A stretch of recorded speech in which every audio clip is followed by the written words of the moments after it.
Where do low-educated individuals work? I'll accept the marriage if you work for a better firm than I do. When Richard, my future father-in-law, learned that I had completed high school, his perspective completely shifted. Being employed by a corporation worth $130 million must have made him feel very pleased. Richard had no idea that his statements would eventually backfire on him as he had hoped. When I brought him to my workplace, his formerly certain manner soon broke down. Daniel is my name. I'm officially introducing myself to my fiancé's family right now. I've heard that you and my daughter have been dating for over a decade. Isn't it a little too long before thinking about marriage, in your opinion? Richard, my future father-in-law, looked at me with a cold, scrutinizing gaze. Just as my fiancé had warned me, Richard was a strict and serious man. Ever since his wife passed away in an accident, he had raised my fiancé on his own. It must have been an incredibly difficult journey, and it's only natural that he would be concerned about my character and income before allowing his daughter to marry me. From what I've heard, Richard is an elite employee at a major corporation, compared to me, a mere high school graduate. He must be a highly disciplined and accomplished individual. You're right. Maybe we should have considered marriage sooner. Oh, but I wanted to wait until I could guarantee that I could make her happy. I work in the IT industry, and it took me a long time to gain enough knowledge and skills to feel confident in my career. Oh, so you're an IT as well? For a brief moment, Richard's stern expression seemed to soften. My company is in the IT sector too. Maybe I misjudged you. The IT industry is tough. Yes, it really is. New technologies emerge constantly. Honestly, it's a struggle just to keep up. I know exactly what you mean. You can't just work hard. You have to stay sharp, constantly learning, even in your free time. I sacrificed a lot of personal time for my career, and I probably made my daughter feel lonely because of it.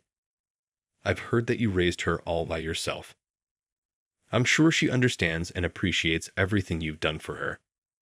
The tense atmosphere from earlier had completely disappeared. Perhaps the shared struggles of working in the same industry had allowed us to connect. It seemed like he was warming up to me, and that I might actually earn his approval. By the way, Daniel, you must have graduated from a good university, right? No, I didn't go to university. What? Richard's previously relaxed expression stiffened instantly. His gaze now carried an unmistakable sense of disdain. You're a high school graduate. How do you expect to support my daughter?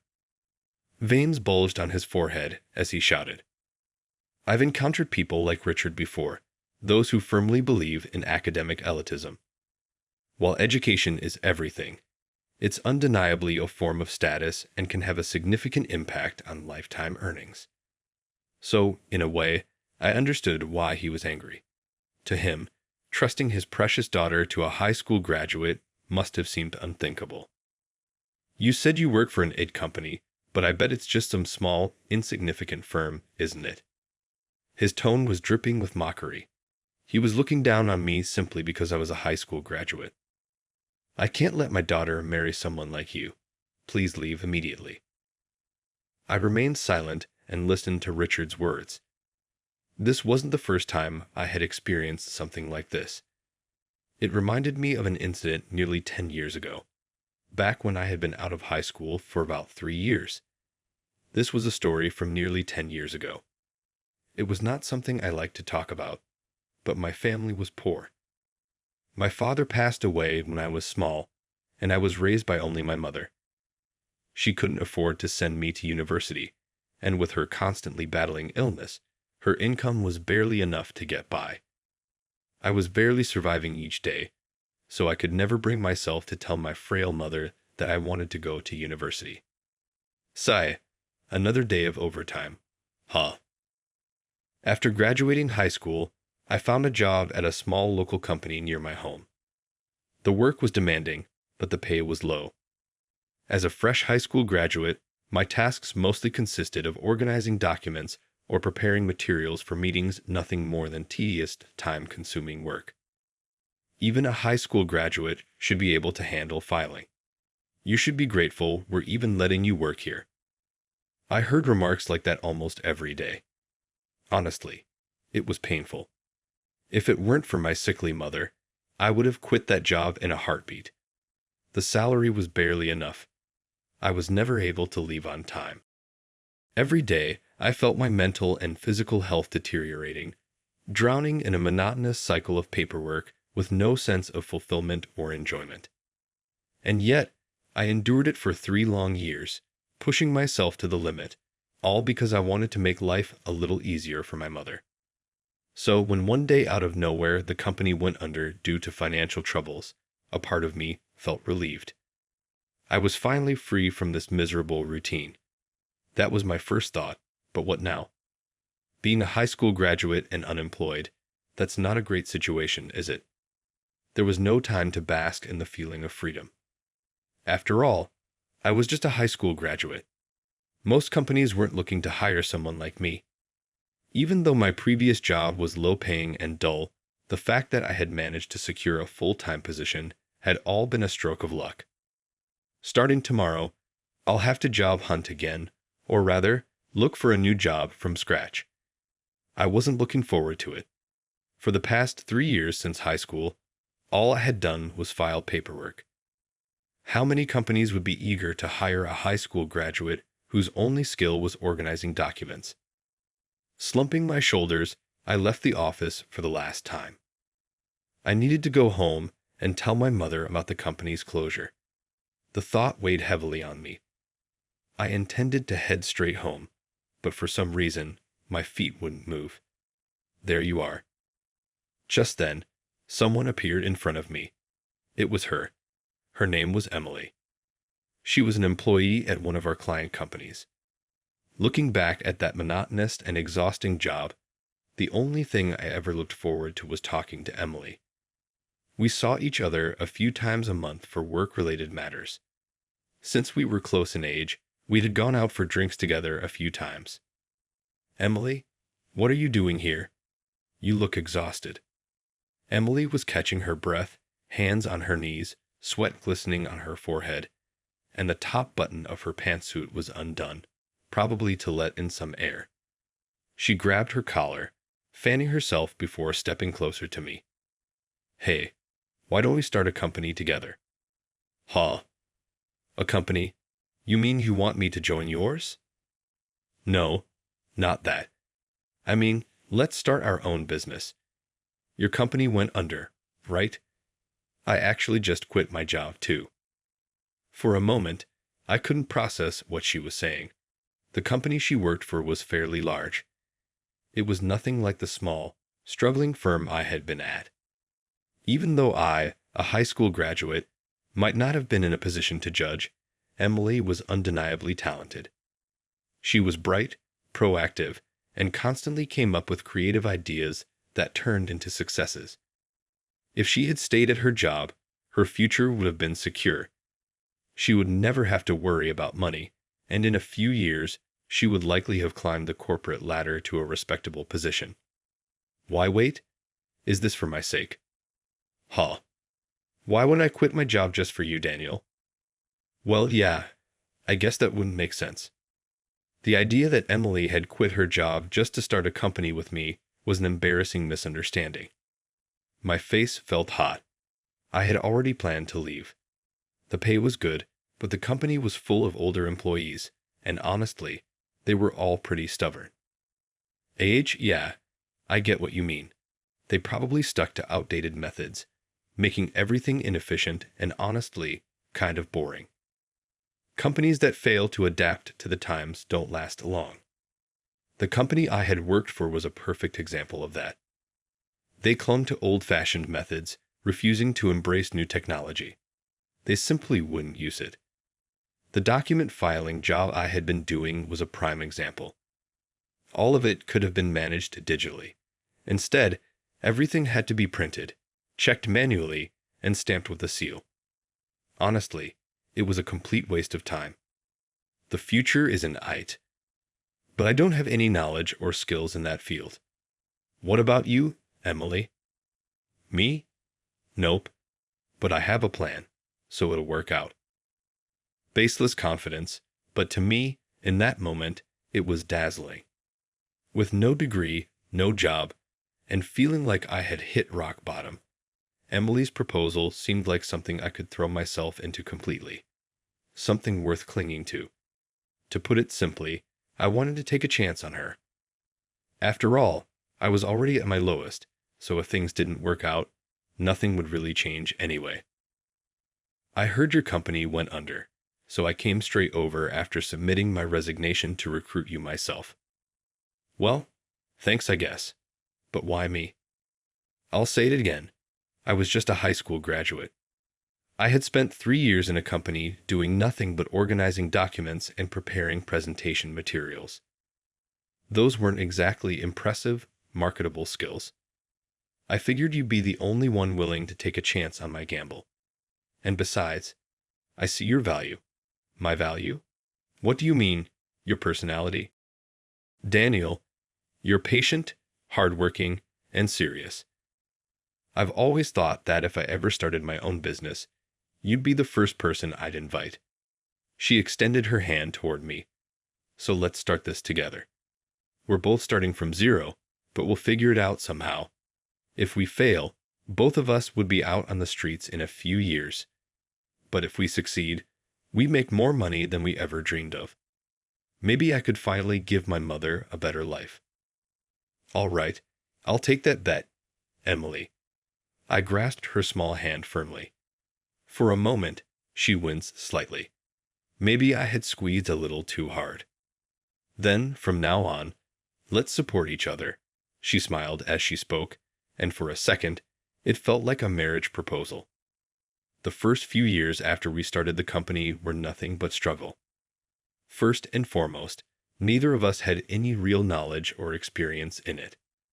For the entire first year, we spent all our time studying and figuring things out as we went. We were lucky to make just enough money to keep the company afloat. When we received our first significant payout, it felt like all our struggles had finally paid off. Emily and I celebrated by bar hopping until morning. Of course, the next day, we were both completely drained and barely managed to get through work. But looking back, it's one of my fondest memories. But those tough yet exhilarating days started to fade around our third year in business. This is bad, Emily muttered as she stared at the monitor. The screen displayed a line graph of our company's performance. Looking at the data, it was clear our numbers had taken a sharp downturn over the past 2 months. Those bastards stole our idea, Emily sighed, rubbing her temples in frustration. She was talking about the large company we had been working with for about a year. At first, things had been going well, but a few months ago, the situation took a turn. That company had outright stolen our idea. We mentioned our launching project to them during a meeting with them accidentally. Both Emily and I were first-time business owners. Our inexperience, combined with our naive trust in industry partners, had led to our declining performance. It was our own fault in a way, but what they did was still unforgivable. I understood why Emily was so frustrated. I don't want to say we have no choice, that they have way more capital and staff than we do. Yeah, and they got our idea out to market before we could. Even if we complain now, nothing would change. In business, whoever gets an idea out first holds the advantage. We'll have to pivot to another idea. That's our only way to recover. Yeah, I know, but Emily looked pale. She wasn't her usual energetic self. Her face was clouded with worry. Is something wrong? Actually, my father told me that if our performance keeps declining, I should shut down the company and find a job elsewhere. She sighed, her shoulders slumping. Emily's father had provided the initial funding to start our business. In other words, our company was built entirely on his investment. That meant she couldn't just ignore his demands. Even if we have ideas, we don't have the budget to execute them. Without money, there's nothing we can do. Huh, I muttered. Once again, it all came down to money. I had given up on university because of money. I had endured a soul-crushing job just to make ends meet. What are we going to do? It hurt to see Emily so defeated. For now, let's try crowdfunding to raise funds. Will that be enough? Maybe not, but I'll figure something out. Emily had been the one to pull me out of rock bottom. I was only here now because she had extended a hand to me when I had nothing. So this time, it was my turn to help her. From that day forward, my battle began. Though calling it a battle might be an exaggeration. Or rather, there wasn't much I could do. The only thing I was capable of was going around to friends, business contacts, and relatives, bowing my head and asking for help. We have an idea that can make money. Even a small investment would help. Would you consider funding us? If we can bring this idea to life, our company will survive, and then I can finally give Emily and my mother the life they deserve. Day after day, whenever I had time, I went around bowing my head, asking for help. I didn't care how many times I had to bow, because honestly, the only weapon I had was my not-so-great brain. At first, I was rejected coldly over and over, but little by little, as people started to understand my determination, some began to say they were willing to invest. I know how hard you're working for your mother, Daniel. If it's just a small amount, I'd be happy to invest. Hearing those words nearly brought me to tears. And finally, between crowdfunding and private investments, we secured the funds we needed. Yeah, thanks to you, we secured the funds we needed. Now we can hire more people. Emily clenched her fist with determination. This time we'll do it right. I'm going to make sure this idea comes to life. She was smiling. How long had it been since I last saw her genuinely smile? Emily looked best when she was smiling. From there, everything moved quickly. Emily was always a talented person. Having our idea stolen had crushed her spirit recently, but securing enough funding seemed to have rekindled her drive. In fact, she was more determined than ever. Within a few months, we brought the idea to life and officially launched it. The business took off, and our company's growth skyrocketed. Now I don't have to quit the company anymore. That's great, but Emily, are you sure you're okay staying as a regular employee? You're the co-founder, so you could take a higher position. No way. I don't need titles like manager or director. I just want to enjoy my work. Emily was able to stay with the company. The business expanded, and by the following year, we were opening branch offices. But Emily insisted on remaining a regular employee.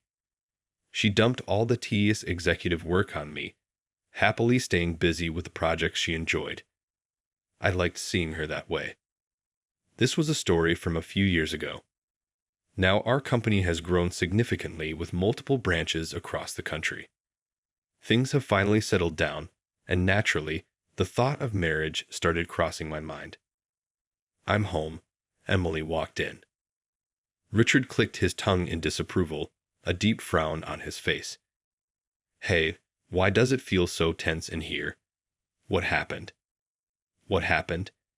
You've been dating a high school graduate? Well, yeah, he is a high school graduate, but I don't need your excuses. Stay out of this. Ignoring Emily, Richard turned back to me. I work at Bright Sky Corporation, a company with a market capitalization of $130 million. And where exactly do you work? His condescending tone was impossible to miss. To be honest, it didn't feel great, but I understood his perspective. He had raised his daughter alone and wanted her to marry someone worthy. That was only natural. I'd work at, let me guess, some insignificant company. Richard didn't even try to hear me out. With a sneer, he tapped his fingers on the table. If you work somewhere better than me, then I'll allow the marriage. I see. Well, I actually have some business at the office today. Would you like to come with me? What? What are you talking about? I think it'll be easier if you see it for yourself. That sounds great. I think that's the fastest way. Let's go check out Daniel's workplace, Dad. I bet you'll be surprised. Well, if you insist. With Emily's encouragement, We all headed to my company. It's been a while since I've been here. I've been doing a lot of field work lately. As Emily looked up at the towering office building, she spoke, "Hey, who said I wanted to go to my own company? This is my headquarters." The place we arrived at was one of the largest corporate buildings in the country, not far from Emily's home. "I told you to take me to your company. This is my company." "What?" With a bewildered Richard in tow, I stepped through the entrance. A secretary, who had been waiting at the reception, approached us. "The president, Mr. Carter, we've been expecting you." Her gaze was fixed on me. "What? Wait, what is this?" Richard's face turned visibly pale. It was clear he had no idea. "Dad, the company you work for is one of our branch offices. Daniel is the president of the main headquarters." "What did you just say?" "You mean the company you founded is Bright Sky Corporation." "I'm just a regular employee, though." She downplayed it. "But without Emily, this company would never have grown so big. There was no way I could have built a $130 million company on my own." "You really didn't know I was the president, did you? Maybe I should make more public appearances." "You don't do that. It's just a hassle to be famous." She brushed it off. But the fact that Richard, a full-time employee, didn't even recognize his own company's president was a bit concerning. Sure, he worked at a branch, but he was still part of our corporation, and he wasn't just a contractor or a temp worker. He was a full-time employee. It probably wasn't ideal that a full-time employee like him didn't even know who was running the company. "I had no idea. I've been so disrespectful to you, Mr. Carter. I deeply apologize." His arrogant attitude from earlier had completely vanished. Sweat beaded on his forehead as he bowed deeply. "Please, raise your head. I wouldn't be here today without Emily's help," I told Richard. I then explained the whole story, how Emily and I started this company and built it from the ground up. Without her father's initial funding, we never could have made it this far. For that, I was truly grateful, even if Richard had once looked down on me for being a high school graduate. "Still, I've shown unforgivable disrespect to you, Mr. Carter." "Really, it's fine. It's true that I'm just a high school graduate."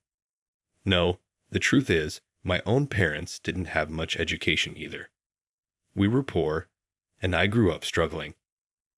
Richard's voice softened as he began to speak. His parents had never managed to secure full-time jobs, scraping by on temporary day labor. There was never enough money in the house, and hunger was a constant companion. Tired of living like that, Richard took out student loans and put himself through university. That's where he met Emily's mother, got married, and eventually, Emily was born. After Emily was born, he became even more dedicated to his work. He wanted a higher-paying job. He wanted to make sure Emily never had to struggle financially. I raised her on my own. I didn't want her to go through the same hardships I did, so I was strict about who she could marry. Education isn't everything, of course. Education was important. Higher education opened doors to bigger companies and better opportunities. I knew that better than anyone. After all, I had been rejected from countless jobs just because I was a high school graduate. I understood the harsh reality of it all. But still, there was something I had to say to Richard. Being less educated doesn't automatically mean being unhappy. There are plenty of people like me, high school graduates, who still live fulfilling lives. Though I doubt many have been as lucky as I have. Everything I have, every bit of my success, is thanks to Emily. I see. Maybe you're right. Richard wiped the sweat from his brow and let out a deep sigh. My childhood was poor, but now that I think back on it, maybe I wasn't actually unhappy. His expression looked more at peace than before. Dad, I guess I convinced myself I was miserable, but in reality, I wasn't. Mr. Carter, no, Daniel, you helped me realize that. Richard called me Daniel. It meant he was no longer speaking to me as a president and an employee. but as Emily's boyfriend and father. Once again, please allow me to marry Emily. I bowed deeply. If he was willing to speak to me as Emily's father, then I had to show him my sincerity as her future husband. I may still be young, but as you can see, I've built a company of this size. I promised I will never let Emily suffer. I know you can. Raise your head now. Richard placed a firm hand on my shoulder. I looked up. Emily had stepped to my side. Richard glanced between the two of us, then smiled. Tears shimmered in his eyes. Take care of my daughter. That's all I ask. Then, 1 year later, Emily and I got married and started living together. We had taken the long way around, gone through countless struggles, but now I was happy. Emily was by my side, and my frail mother was finally able to live comfortably. In just a few months, we would be welcoming a child into our family. Thank you. Heh, what's that for? Emily laughed as she cradled her growing belly. I just felt like saying it. Did I do something to deserve a thank you? Who knows? Maybe not. That was untrue. I've always been appreciative to Emily for finding me when I was adrift following the failure of my business and for her suggestions that made our venture successful. I have always been appreciative of her since the day we met. Ignore that. We have to begin preparing. Your mom and my dad are coming over. Do you recall? Oh, I see. I'd better work on the dinner tonight. Emily, my mother, her father, and the unborn child inside of her were all present for our family supper tonight. I sensed that there will always be happiness in my life. I was sure of it as I saw Emily grinning.